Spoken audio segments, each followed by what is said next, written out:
আসসালামু আলাইকুম। গত 11 মাস ধরে নিশ্চয়ই মব শব্দটা নিয়ে মানুষের মধ্যে যে আতঙ্কের সৃষ্টি হয়েছে তা বৃক্ষের মতো ছড়িয়ে পড়ছে। কিন্তু শুধুমাত্র কি মবের ভয়? মানুষ নিজের ঘরেও নিরাপদ নয়, একটা ব্যাপক অংশের মানুষের বক্তব্য উঠে এসেছে খোদ সরকারি সংস্থা বিবিএস এর প্রতিবেদনে, জরিপে। ঘরের মধ্যে হত্যাকাণ্ডের শিকার হওয়ার ভয়, লুটপাটের ভয়, ধর্ষণের ভয়, এমনকি ঘরের জায়নামাজও নিরাপদ নয়, জায়নামাজও রক্তাক্ত হচ্ছে।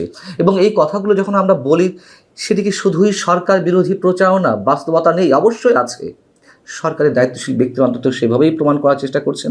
যারা এই কথাগুলো বলছেন তারা নাকি সফট আওয়ামী লীগের, তারা আওয়ামী লীগের পারপাস সার্ভ করছে। সে বিষয়ে পরে আসছে, এ নিয়ে অনেক কথা হচ্ছে। যে বিষয়টি একটু অ্যাড্রেস করতে চাই,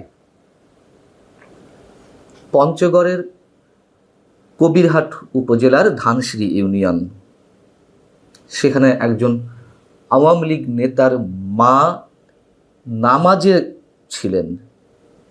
তাকে নামাজরত অবস্থাতেই যেভাবে কোপানো হলো ধারালো অস্ত্র দিয়ে, পরবর্তীতে তিনি মৃত্যুবরণ করেছেন। অপরাধ কি? তার ছেলে আওয়ামী লীগের নেতা ছিলেন। হোসনে আরা বেগম মরিয়ম, তার ছেলে মোহাম্মদ কামাল খান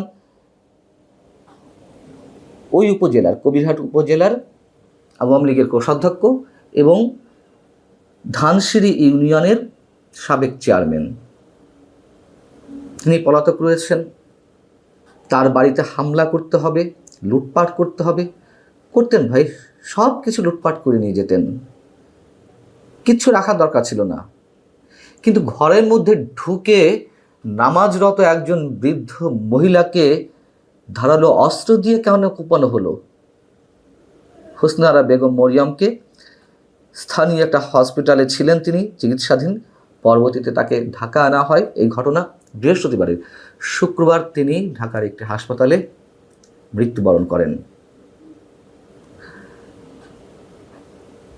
তার ছেলে, আরেক ছেলে মহিউদ্দিন, তিনি যেটি বলছেন গণমাধ্যমকে, যে আমরা আগেই শুনেছিলাম আমাদের বাড়িতে হামলার প্রস্তুতি চলছে, অবশেষে সেই আশঙ্কায় সত্যি হলো।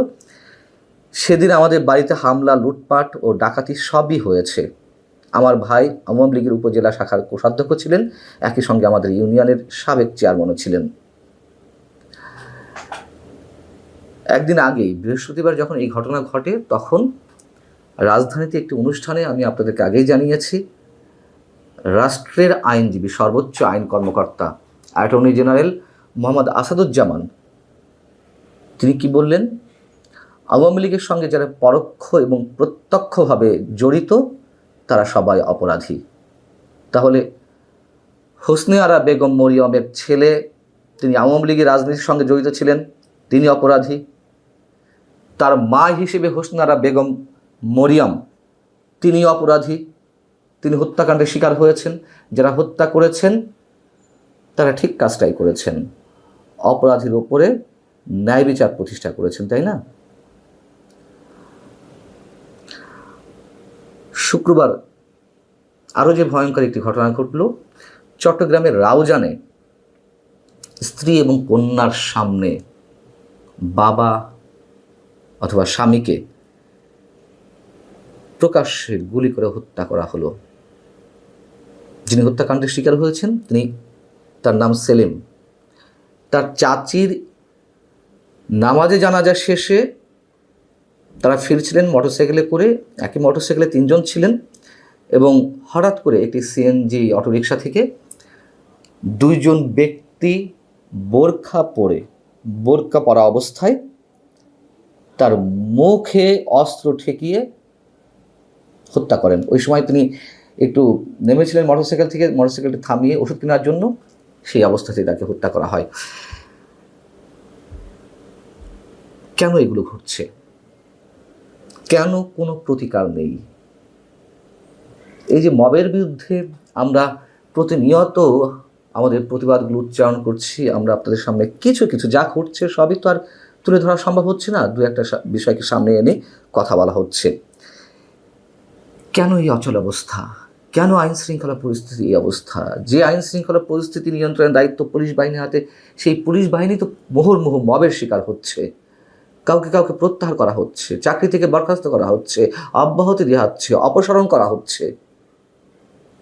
এই অরাজক বাংলাদেশ তো চাইনি আমরা কেউ। সেই অভ্যুত্থানের পরে পার্থক্যটা কি?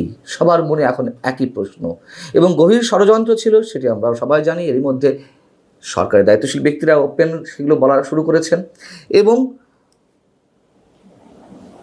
মানুষ তো মেনে নিয়েছিল এই সরকারকে। কেন মানুষ তাদের বিরুদ্ধে যাচ্ছে?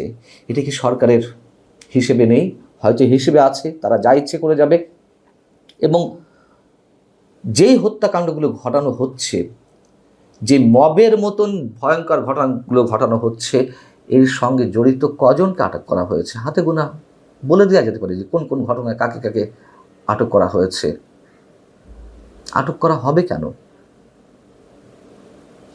অনেকে প্রশ্ন করছেন যে এদের উপরেই কি সরকার নির্ভরশীল? এবং মবকে সমর্থন জানিয়ে আমরা প্রতিনিয়ত সরকারের দায়িত্বশীলদের মুখ থেকে এক একটা বক্তব্য পাচ্ছি। প্রথমেই মবকে সমর্থন করে কথা বললেন, আপনাদের নিশ্চয় মনে আছে, প্রধান উপদেষ্টা প্রেস সচিব মিস্টার শফিকুল আলম। তিনি বললেন এরা প্রেশার গ্রুপ হিসেবে কাজ করছে। যারা হাসিনা সরকারের সময় নানান ধরনের বঞ্চনার শিকার হয়েছে, তারা এখন দাবি দেওয়া আদায় করছে, তার মানে বৈধতা দিয়েছেন। এরপরে কে কথা বললেন? কথা বললেন আমাদের তথ্য সম্প্রচার উপদেষ্টা। তিনিও একই কথা বললেন যে আওয়ামী লীগের 15.5 বছরের যে নির্যাতন, সেখান থেকে এটি সামাজিক ফ্যাসিবাদে পরিণত হয়েছে। আরে বাবা, সামাজিক ফ্যাসিবাদে পরিণত হয়েছে তো সামাজিক ফ্যাসিবাদ দূর করতে কি করছেন? পার্থক্যটা কী? কথা বললেন এই বিষয়ে স্বয়ং আমাদের রাষ্ট্রের সর্বোচ্চ আইন কর্মকর্তা, একই ধরনের ল্যাঙ্গুয়েজ ইউজ করলেন। পরবর্তীতে আমরা দেখলাম আর এক সহকারী সচিব প্রধান উপদেষ্টার মিস্টার ফয়েজ আহমেদ, তিনি বললেন যারা মবের বিরুদ্ধে কথা বলছে, যারা ছোটোখাটো ঘটনাকে সবসময় মব হিসেবে উল্লেখ করছেন, তারা সফট আওয়ামী লীগার। আমি রোববারই গণমাধ্যম ব্যক্তিত্ব আব্দুল নূর তুষারের সঙ্গে আলোচনায় ছিলাম, মানচিত্র চ্যানেলে তিনি যুক্ত হয়েছিলেন। তিনি খুব চমৎকার একটি কথা বলেছেন, যারা মবের বিরুদ্ধে কথা বলছে তারা যদি সফট আওয়ামী লীগার হয়, তাহলে আওয়ামী লীগের বিরুদ্ধে মানুষের যে ক্ষোভ ফুঁসে উঠেছিল, যেই অন্যায় অপকর্মের বিরুদ্ধে মানুষের ক্ষোভ পুঞ্জীবিত হয়ে তার বিস্ফোরণটি ঘটল গণ অভ্যুত্থানে, তাহলে সেই একই কাজ তো এই বর্তমান সরকার করে যাচ্ছে। তাহলে নিশ্চয় তারা আওয়ামী লীগকে ফলো করছে, এবং সেই জায়গা থেকে অবশ্যই তারা হার্ড আওয়ামী লীগার। ক্ষমতায় থাকলে কেউ কারো কথা শোনে না। ইতিহাসের পরিণতি কি হয় তা আমাদের খুব ভালো করে জানা আছে। যারা এই কাজগুলো ঘটিয়ে যাচ্ছেন বা ঘটিয়েছেন, বর্তমানে যারা আছেন তারাও নিশ্চয় ভুলে যাচ্ছেন, কিন্তু ইতিহাস নিশ্চয় কথা বলবে।